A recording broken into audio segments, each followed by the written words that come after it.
A formal deputation was submitted to Gomati SDPO Shivanjali Roy on Thursday, alleging police negligence in the Raio Molsom area after the recovery of an elderly man's body who reportedly passed away on March 15. Despite 5 days passing since the discovery, locals claim no investigative action has been taken.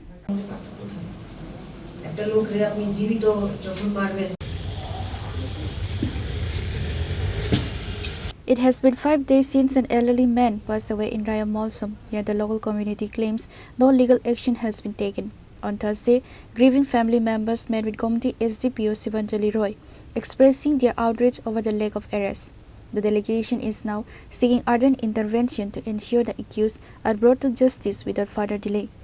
প্রয়াত সুখেন্দুদের পরিবার আমরা সপরিবারে আজকে পূর্ব অনুমতি নিয়ে মহকুমা police আধিকারিক miss Debanjali রায়ের কাছে আমাদের দাবি নিয়ে এসেছিলাম যে আগামী 48 ঘন্টার মধ্যে আমার কাকাকে যে নৃশংসভাবে এই নিরীহ মানুষটাকে নৃশংসভাবে হত্যা করা হয়েছে, ওনার যারা ওনাকে হত্যা করেছে তার আসামিকে যেন খুঁজে বার করে, যেই মতেই হোক খুঁজে বার করে।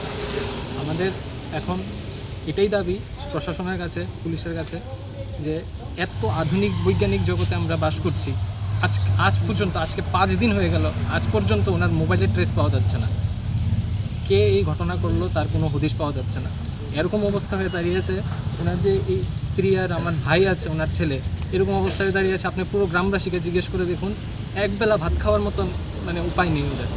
একমাত্র রোজগার করা ছিল। আমার কাকা বিগত 40 বছর ধরে এই পেশার মধ্যে আছে, এটা করেই উনি খেতেন।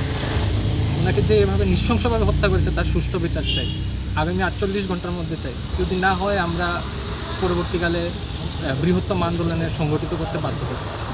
এটাই আমাদের। Pure report, Chini, Khorang.